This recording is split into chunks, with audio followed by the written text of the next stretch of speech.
The money is where almost every wallet cluster begins, and most people learn that far too late, long before anyone looks at a single testnet action. Before the quests and swaps people spend their time optimizing, the first question a protocol or an exchange asks about a wallet is a quiet one: where did the coins come from? That one answer draws the very first line on the graph, and when a dozen wallets all trace their funding back to the same place, that line has tied them together before they ever did anything else. This is a defensive, third-person look at how the money trail links wallets, why it is the single most common way people get grouped, and how someone with real separate reasons to run more than one wallet funds them so that trail never forms in the first place. I run real proxy and cloud phone infrastructure for a living, and I think about funding the same way, as ops rather than a lottery ticket. None of what follows is financial advice, none of it is a promise about any token or drop, and none of it is a recipe for evading anything. It is just an honest map of how the money moves and what that movement reveals. Why funding is the loudest signal. Of every thread a chain analyst can pull, the funding source is the loudest, and it is loud for a simple reason: it happens first. A wallet's very first incoming transaction is its origin story, the moment it went from empty to funded, permanent and public, and every later action hangs off it. So when a graph gets built, the funding edges are its backbone, the connections everything else decorates. An analyst never has to reconstruct where a wallet came from. The chain already recorded it, in order, forever, usually the first thing a clustering pass reads: the single hot wallet pattern. The most common version of the trail is the simplest: one wallet funding many. Someone sets up 10 fresh wallets and, to fund them quickly, sends from a single hot wallet they already control. It is fast and tidy, what a spreadsheet brain wants to do. And on the graph it draws a star, one center point with 10 lines radiating out to wallets that were empty a minute earlier. 10 genuine strangers funding themselves independently over weeks. Essentially never draw that star by accident. The shape itself is the tell, and it forms the instant the funding goes out. The single exchange withdrawal pattern. The other common version routes through one exchange account. A person verifies their identity once at a centralized exchange, then withdraws to wallet after wallet from it. On the public chain this looks less obvious than a hot wallet star, because each withdrawal leaves the exchange's own pooled addresses rather than one personal wallet.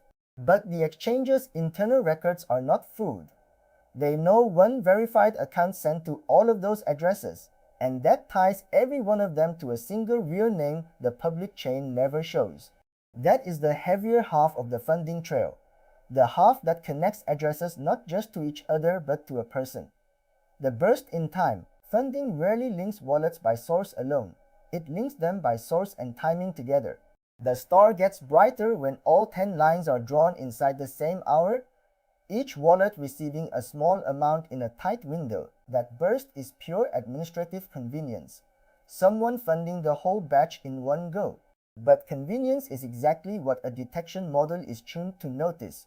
Because genuine separate users do not get funded in synchronized batches, they get funded whenever their own life happens to fund them, scattered across days and weeks with no rhythm. Matching amounts. Stacked on top of the timing is a quieter detail: the amounts themselves. When each of 10 wallets receives the same round number, the same tenth of a coin, that sameness is another line in the same handwriting. Real separate users receive irregular amounts because their funding reflects whatever they actually happen to move. An odd figure left over from something else, a top-up sized to a specific need. No single round number proves anything, but stacked with a shared source and the tight window they stop reading as coincidence. The empty wallets start. It also matters what the money lands in. Funding a batch of brand new zero history addresses all at once clusters, far harder than the same money arriving into wallets that already have an independent past. A wallet that has been quietly holding and using funds for months before an airdrop entered the picture has a story that predates the farm, and that story is its own separation. 10 wallets that all sprang into existence in the same window and got funded from the same place have no history to stand on. They are defined entirely by the moment they were created and funded, exactly the moment that draws the cluster, where the money reconverges. Here is the detail that undoes people who separate their funding carefully at the start. The money still has to end up somewhere. Every wallet eventually needs to cash out. And when the outputs of 10 separated wallets all drain into one destination, whether that is one exchange deposit address or one final collection wallet, the separation built up front gets erased in a single line on the graph. The beginning can look genuinely scattered, 10 unrelated origins, 10 unrelated timelines. The ending very often is not, because 10 rivers still empty into one sea, and the sea is watched just as closely as the source. The intermediary myth. A lot of people, hearing all this, reach for an intermediary, one relay wallet in the middle, or a mixing service, on the theory that a hop or two breaks the chain. Mostly it just moves the choke point. If 10 wallets all get funded through the same single pass-through address, that pass-through is now the star center instead, and a shared intermediary is still a shared source no matter how many hops sit around it. Mixers carry their own baggage too. Many are flagged on site, so routing through one can trade a funding link for a brand new signal that this money went somewhere deliberately opaque. The shape changes, the shared origin does not. The off-chain half of the trail. The funding trail is not only an on-chain object. The first hop of an identity-checked exchange carries a thread back to a verified account, a real name, a real document on file somewhere. That thread appears on no block explorer, but it exists in the exchange's records, and it surfaces when a protocol works with compliance data rather than only public chain data. So one funding action can leave two trails at once, a visible one on the chain and an invisible one in an exchange's database. And honest planning accounts for both, not only the one you can see. Why this is the most common flag. If there is one reason funding is the most common way people get grouped, it is that it sits right where convenient meets permanent. It is the step everyone rushes because it feels like setup rather than the real work, and it can never be edited afterward because the chain does not forget. People pour weeks into transaction hygiene downstream while every wallet quietly shares the one origin that undoes it. The money trail is boring, so it gets the least attention, and it is precisely the thing a clustering pass reads first, the false positive reality. And this is where it gets genuinely uncomfortable, because the exact same funding shapes describe a great many completely honest situations. A household that funds several wallets from the one exchange account it shares. A small team that seeds its wallets from one treasury, because that is where the team's money lives.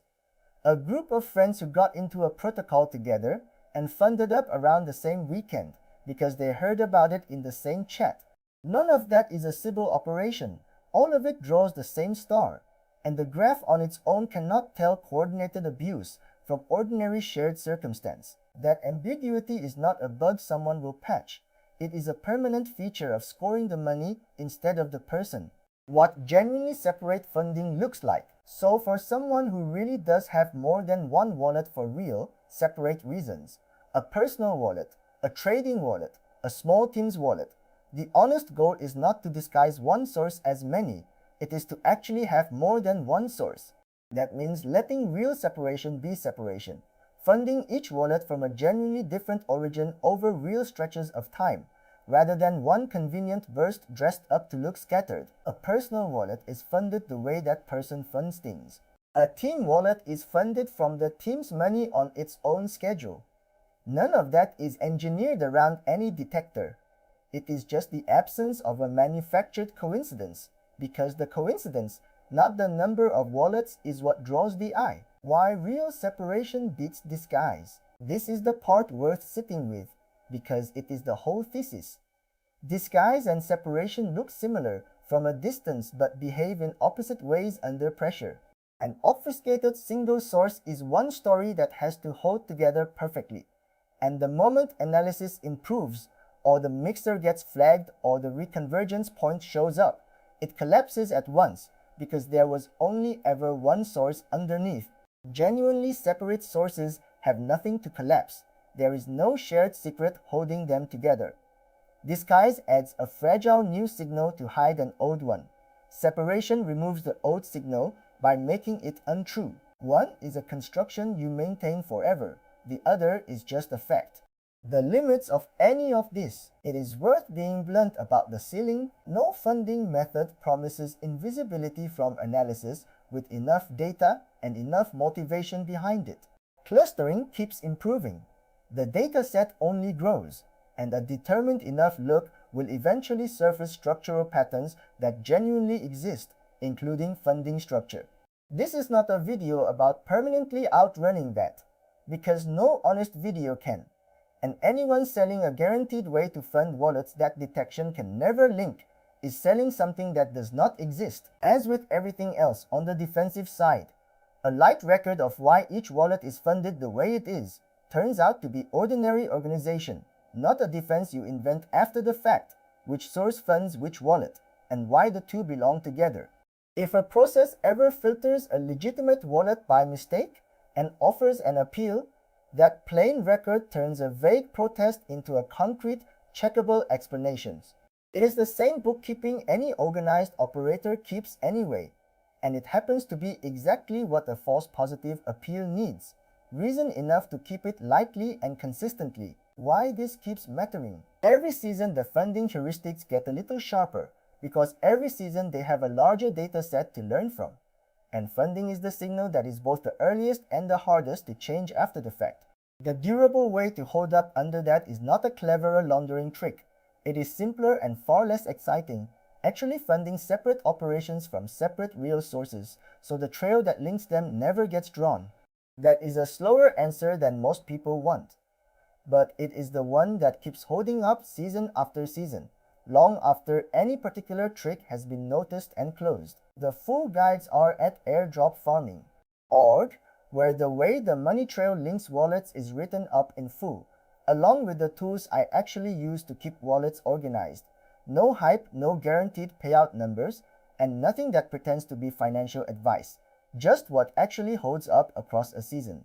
If that is the kind of channel you want more of, the honest, defensive version instead of the get-rich fantasy, subscribe. Next time, a closer look at that first hop of a centralized exchange, the single thread that ties a fresh wallet back to a verified identity, and how genuinely separate use accounts for it instead of pretending it is not there.